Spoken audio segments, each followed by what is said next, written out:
Praise the Lord. Hallelujah. കർത്താവിൻ്റെ നാമം വാഴ്ത്തപ്പെടുമാറാകട്ടെ. സമയം വളരെ മുന്നോട്ട് പോയിക്കൊണ്ടിരിക്കുന്നു. വിശദമായ സാക്ഷ്യത്തിന് സമയമില്ല. ചുരുക്കമായ സമയത്തിനുള്ളിൽ എൻ്റെ സാക്ഷ്യം പറഞ്ഞ് ഇരിപ്പാൻ ഞാൻ ആഗ്രഹിക്കുന്നു. എൻ്റെ പേര് റാഫി കാരക്കാട്ട്. റാഫി എന്നുള്ള പേര് കേൾക്കുമ്പോൾ സാധാരണ ഒരു മുസ്ലിം പേരാണെന്നൊരു ചിന്ത വരും. എന്നാൽ ഞാനൊരു കത്തോലിക്ക കുടുംബത്തിൽ ജനിച്ചു വളർത്തപ്പെട്ടു. SSLC പാസ്സായപ്പോൾ തന്നെ ഒരു പുരോഹിതനാണെന്നുള്ള ആഗ്രഹം പ്രകടിപ്പിച്ചു. എന്നാൽ എൻ്റെ അപ്പച്ചൻ പറഞ്ഞു, നീ പ്രീ ഡിഗ്രിക്ക് പോകുക, അത് കഴിഞ്ഞിട്ട് നമുക്ക് തീരുമാനിക്കാമെന്ന്. അങ്ങനെ പ്രീ ഡിഗ്രി കഴിഞ്ഞ് സെമിനാരിൽ പോയി 10 വർഷം അവിടെ പഠിച്ചു. പുറത്തേക്ക് വന്നു, പുരോഹിതനായി. ഏകദേശം 8 വർഷക്കാലം അവിടെ നിന്ന് ഒരു പുരോഹിത വേഷമിട്ടുകൊണ്ട് ചില ശുശ്രൂഷകൾ ചെയ്യുവാൻ സഹായിച്ചു. എന്നാൽ വലിയവനായ ദൈവം തൻ്റെ കൃപയാൽ വചനത്തിൻ്റെ സത്യങ്ങളെ വെളിപ്പെടുത്തി തന്നു. Praise Lord. അതും പ്രകാരം പുറത്തേക്ക് വരുവാൻ കർത്താവിനെ സഹായിച്ചു. സാക്ഷ്യം പറയാൻ ഒത്തിരി സമയമുണ്ട്. എന്നാലും ഞാൻ എൻ്റെ സാക്ഷ്യം ചില വരി പാട്ടുകളിലൂടെ പാടി ഇരിക്കാൻ ആഗ്രഹിക്കുകയാണ്.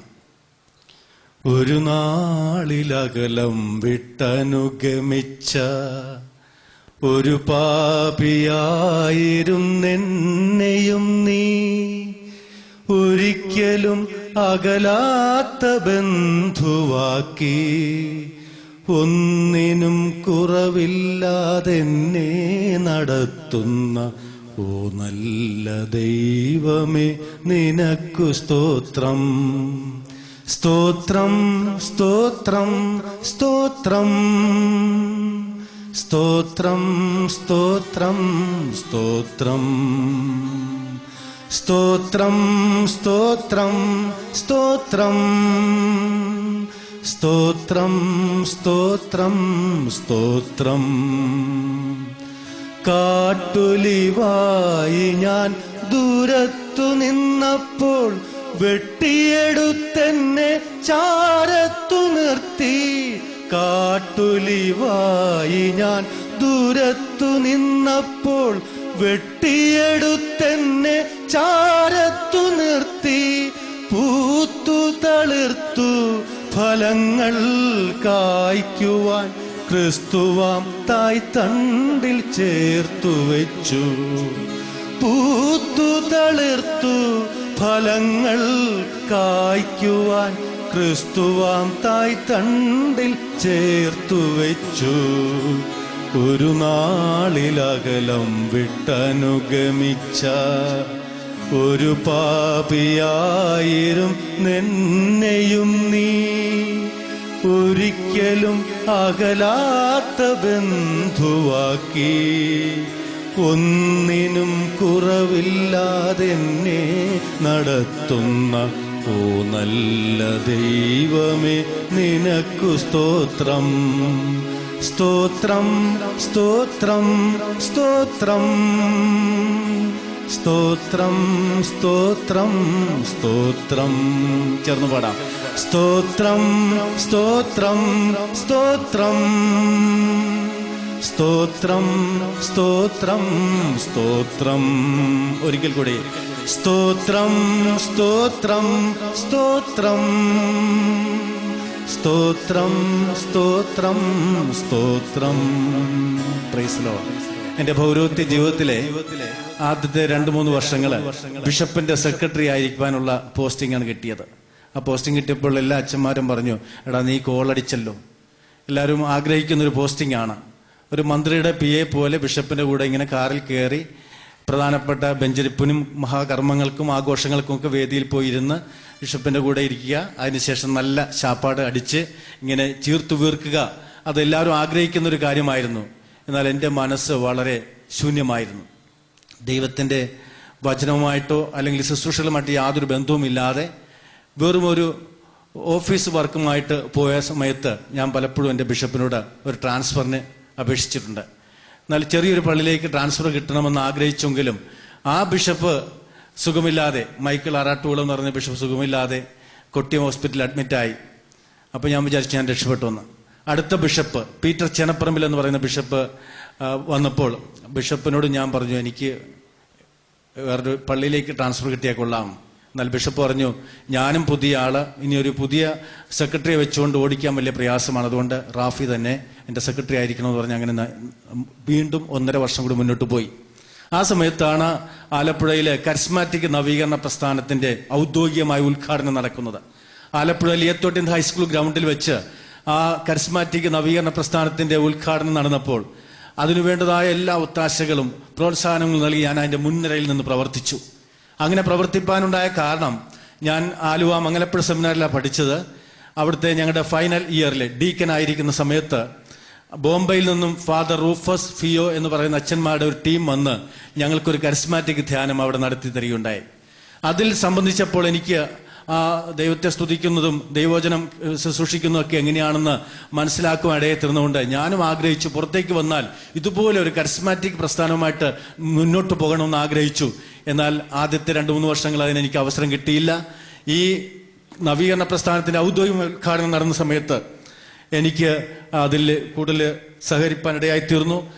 അങ്ങനെ ഞാൻ സഹകരിച്ചു കഴിഞ്ഞപ്പോൾ ബിഷപ്പ് വിളിച്ചിട്ട് പറഞ്ഞു, ഇനി വേറെ ആരും ഇതിന്റെ ചുമതല വഹിക്കാനായിട്ട് ആരെയും കാണുന്നില്ല, റാഫി തന്നെ അത് നേതൃത്വം നടത്തി കൊണ്ടുപോകണമെന്ന്. ഈ രോഗി ഇച്ഛിച്ചതും പാല്, വൈദ്യൻ കൽപ്പിച്ചതും പാല് എന്നുള്ള മട്ടിൽ എനിക്ക് ആ ഒരു വലിയ പോസ്റ്റിംഗ് ഇഷ്ടമായി. ഞാൻ പറയട്ടെ, ഇന്ന് ഞാൻ നിങ്ങളുടെ മധ്യത്തിൽ നിൽക്കുന്നതിന്റെ കാരണവും അതുതന്നെയാണ്. Praise Lord, hallelujah. അച്ഛനായി സെമിനാരിൽ പഠിച്ചു, പുറത്തേക്ക് വന്നുവെങ്കിലും വേദപുസ്തകവുമായിട്ട് യാതൊരു ബന്ധവുമില്ലാതെ, വചനം വായിക്കാതെ, ബൈബിൾ ക്ലാസ്സിൽ കൊണ്ടുപോകാതെ ബൈബിൾ പഠിച്ച്, റോമിൽ നിന്ന് വന്ന് ഡോക്ടറേറ്റ് എടുത്ത് പഠിച്ചു വന്ന അച്ഛന്മാര് പഠിപ്പിച്ച നോട്ട്സൊക്കെ കാണാതെ പഠിച്ച് പരീക്ഷ എഴുതി പാസ്സായി പുറത്തു വന്നവരാണ് അച്ഛന്മാര്. എന്നാൽ കരിസ്മാറ്റിക് നവീകരണ പ്രസ്ഥാനത്തിലേക്ക് വന്നപ്പോൾ ഈ വേദപുസ്തകം കയ്യിലെടുക്കുവാനും അത് വായിപ്പാനും കർത്താവ് അവസരം നൽകി. അങ്ങനെ വായിച്ചപ്പോൾ ദൈവത്തിന്റെ വചനം ഞാൻ അറിയാതെ അകത്തു ചെന്നു. Praise Lord. ഞാൻ ഒരു കാര്യം പറയട്ടെ, ഇന്ന് ഏതൊരു വ്യക്തിക്കും രൂപാന്തരം നൽകുന്നത് ദൈവത്തിന്റെ വചനമാണ്. Praise Lord. ഇത് മാൻപേടകളെ പ്രസവിക്കുമാറാക്കുന്ന ദൈവത്തിന്റെ ശബ്ദമാണ്. Praise Lord, hallelujah. മരങ്ങളെ തൊലുരിക്കുന്ന ദൈവത്തിന്റെ ശബ്ദമാണ്. Praise Lord, hallelujah. മരുഭൂവിനെ നടുക്കുന്ന ദൈവത്തിന്റെ ശബ്ദമാണ്. Praise Lord. ഈ ശബ്ദം, ഈ വചനം അകത്തു എന്നപ്പോൾ പ്രൈസ് ലോർഡ് ഒരു രൂപാന്തരം ഉണ്ടായി. ആദ്യമായി എന്നെ സ്ട്രൈക്ക് ചെയ്ത വാക്യം മാത്രം പറഞ്ഞുകൊണ്ട് ഞാൻ ദൈവസന്നിധിയിൽ ഇരിപ്പാൻ ആഗ്രഹിക്കുകയാണ്. എഫേസ്യർക്ക് എഴുതിയ ലേഖനം 4-ാം അധ്യായത്തിന്റെ 17 മുതലുള്ള വാക്യങ്ങളാണ് എന്നെ ആദ്യമായി സ്പർശിച്ചത്. അവിടെ പൗലോസ് അപ്പോസ്തലൻ ഇങ്ങനെ പറയുന്നു, ആകയാൽ ഞാൻ കർത്താവിൽ സാക്ഷീകരിച്ചു പറയുന്നത് എന്തെന്നാൽ, ജാതികൾ തങ്ങളുടെ വ്യർത്ഥബുദ്ധി അനുസരിച്ച് നടക്കുന്നത് പോലെ നിങ്ങൾ ഇനി നടക്കരുത്. അവർ അന്ധബുദ്ധികളായി അജ്ഞാന നിമിത്തം, ഹൃദയകാഠിന്യ നിമിത്തം തന്നെ ദൈവത്തിന്റെ ജീവനിൽ നിന്ന് അകന്ന് ദുഷ്കാമത്തിന് തങ്ങളെ തന്നെ ഏൽപ്പിച്ചു കൊടുത്തിരിക്കുന്നു. ഈ വചനഭാഗം വായിച്ചപ്പോൾ ആ പൗലോസ് ഉപയോഗിച്ചിരിക്കുന്ന ഓരോ പദപ്രയോഗങ്ങളും എന്നെ വളരെ ചിന്തിപ്പിച്ചു. അതിൻ്റെ മുമ്പിൽ ഞാൻ അല്പമായി നിൽക്കുകയും ദൈവാത്മാവ് ശക്തമായിട്ട് എന്നോട് ഇടപെടുകയും ചെയ്തു. Praise Lord. ജാതികൾ തങ്ങളുടെ വ്യർത്ഥബുദ്ധി അനുസരിച്ച് നടക്കുന്നത് പോലെ.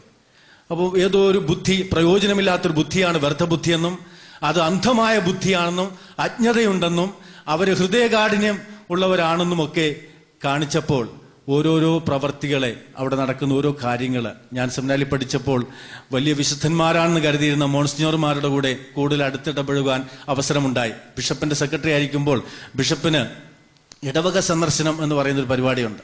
ഇടവ സന്ദർശനത്തിൽ കൂടെ പോയി കഴിയുമ്പോൾ വൈകുന്നേരം ആകുമ്പോൾ ബിഷപ്പ് ഉറങ്ങാൻ പോകും. പിന്നെ രാത്രി സമയം ഈ വികാരി അച്ഛന്മാരുടെ കൂടെ ഇരുന്ന് അങ്ങനെ ചറവറ പറഞ്ഞിരിക്കുകയാണ്. ആ സമയത്ത് അവർ കാര്യങ്ങളൊക്കെ ഓരോന്ന് പറയാൻ തുടങ്ങി. വളരെ ത്രില്ലിംഗ് എക്സ്പീരിയൻസ് നൽകുന്ന ഒത്തിരി സംഭവങ്ങൾ അവരെന്നോട് ഷെയർ ചെയ്യാൻ തുടങ്ങി. അപ്പോൾ ഞാൻ ചിന്തിക്കാൻ, ഈ വചനഭാഗം നിന്നപ്പോൾ ഇതൊക്കെ എനിക്ക് എൻ്റെ ചിന്തയിലേക്ക് കടന്നു വരുവാനിടയായിത്തീർന്നു. Praise Lord, hallelujah. അവർ മനം തഴമ്പിച്ചു പോയവരാകിയാൽ, അവിടെ പൗലോസ് പറയാൻ മനം തഴമ്പിച്ചു പോയവരാകിയാൽ. എന്താണ് മനം തഴമ്പിക്കുക? ദൈവാത്മാവിനോട് പറഞ്ഞു, റിപ്പീറ്റഡ് ആക്ഷൻസ് ആണ് ബിഹേവിയർ ആയിട്ട് വരുന്നത്. ഒരു പ്രവൃത്തി ചെയ്താൽ, ഒരു പാപം ചെയ്താൽ അത് പാപമല്ല, അത് ആരും അറിഞ്ഞിട്ടില്ല, ആർക്കും ഒരു കുഴപ്പമില്ല എന്ന് കരുതിയിട്ട് അതിനെ വെച്ച് താലോലിച്ച് പിന്നെയും ആവർത്തിക്കാൻ അവസരങ്ങൾ കിട്ടുമ്പോൾ അത് ചെയ്ത് അത് പാപമേ അല്ല, പാപബോധം നഷ്ടപ്പെട്ട് തഴമ്പിച്ചു പോയിരിക്കുന്ന ഒരു അവസ്ഥയിലായിരിക്കുന്നു എന്ന് കാണുവാനിടയെത്തുന്നു. Praise the Lord. ഞങ്ങളുടെ കൊച്ചച്ചന്മാരുടെ ഇടയിൽ ഒരു ഗ്യാതറിംഗ് ഉണ്ടായിരുന്നു. ആ ഗ്യാതറിങ്ങിന്റെ സംഭവങ്ങളും എന്നെ ഒരു പിക്ചറിലൂടെ ദൈവാത്മാവിനെ കാണിച്ചു തന്നു. ഓർഡിനേഷൻ കിട്ടി 10 വർഷത്തിന് താഴെയുള്ള അച്ഛന്മാര് മാസത്തിൽ ഒരിക്കലോ 2 പ്രാവശ്യമോ ഏതെങ്കിലും ഒരു അച്ഛന്റെ പള്ളിമേടയിൽ കൂടി വരിക പതിവായിരുന്നു. Praise the Lord. അപ്പോൾ കൂടി വരുമ്പോൾ ആ ഹോസ്റ്റായിരിക്കുന്ന അച്ഛൻ നല്ല വിലപിടിപ്പുള്ള നല്ല ഫോറിൻ ലിക്വേഴ്സ് ഒക്കെ സംഘടിപ്പിച്ചു വയ്ക്കും. സ്പെഷ്യൽ കുക്കിനെ വിളിച്ച് നല്ല ഡിഷസ് ഒക്കെ ഒരുക്കി വയ്ക്കും. ഇതൊക്കെ കുടിച്ചും തിന്നും സന്തോഷിച്ചും കുറേ ഒക്കെ സമയം ഇരുന്ന് അവസാനം കുറ്റങ്ങളും കുറവുകളും ഒക്കെ തമ്മിൽ പറയുകയും ഒക്കെ ചെയ്ത് അവസാനം സെക്കൻഡ് ഷോയ്ക്കൊക്കെ പോയി സിനിമയും കഴിഞ്ഞ് വന്ന് കിടന്നുറങ്ങി രാവിലെ ആ ഇടവപ്പള്ളിയിൽ സഭയിൽ ഈ അച്ഛന്മാരെല്ലാം കൂടി ചേർന്ന് നിന്നുകൊണ്ട് ഒരു സമൂഹ ദിവ്യബലിയൊക്കെ അർപ്പിച്ചിട്ടാണ് ഗ്യാതറിങ് അവസാനിക്കുന്നത്. Praise Lord, hallelujah. ഇതൊക്കെ എൻ്റെ മുമ്പിൽ ഒരു വലിയ പിക്ചർ ആയിട്ട് കാണുവാനിടയായി തീർന്നു. Praise Lord. ഞാൻ വളരെ ദൈവസന്നിധിയിൽ ചിന്തിപ്പാനിടയായി തീർന്നു. എന്നെ തന്നെ താഴ്ത്തി സമർപ്പിക്കുവാനിടയായി തീർന്നു. Praise Lord. കർത്താവ് എനിക്കൊരു വലിയ രൂപാന്തരം വരുത്തി. Praise Lord. പിന്നീട് ഞാൻ ആ ഗ്യാതറിങ്ങിൽ പോകുവാനോ അവിടെ ചെന്ന് ഈ കാര്യങ്ങൾ പറയുവാനോ ചെയ്യണമോ എന്ന് ചിന്തിച്ചുകൊണ്ടിരുന്നാൽ ദൈവാത്മാവ് ശക്തമായിട്ട് പറഞ്ഞു, നീ പോയി പറയണമെന്ന്. ഞാൻ പോയി പറഞ്ഞു, മദ്യപാനി സ്വർഗരാജ്യം അവകാശമാക്കില്ല. Price Lord, hallelujah. ഇത് പ്രസംഗിക്കേണ്ടവർ ഇങ്ങനെ കുടിച്ച് ആയിക്കഴിഞ്ഞാൽ എന്ത് ചെയ്യും എന്നൊക്കെ പറയാനിടയെത്തുന്നു. അവിടെ നിന്നും ഹല്ലേലൂയ അവരെല്ലാം കൂക്കുവിളിച്ച്, ഇതാ ഒരു പുതിയ ആള് വിശുദ്ധൻ വന്നിരിക്കുന്നു, ഇയാളെ നമുക്കൊരു രൂപക്കൂട്ടിലാക്കി വെച്ച് നമസ്കരിക്കാമെന്ന് പറഞ്ഞ് പരിഹസിച്ച് നിന്ദിച്ചു വിട്ടതല്ലാതെ കണ്ട് യാതൊരു മാറ്റവുമില്ലായിരുന്നു. Price Lord. ഞാൻ വളരെ കണ്ണുനീരോടെ പുറത്തേക്ക് വന്നു. Praise Lord. പിന്നീട് ഒരിക്കലും അങ്ങനെയുള്ളൊരു ഗാദറിങ്ങിലേക്ക് പോകുവാൻ ദൈവം എന്നെ അനുവദിച്ചിട്ടില്ല. Praise Lord.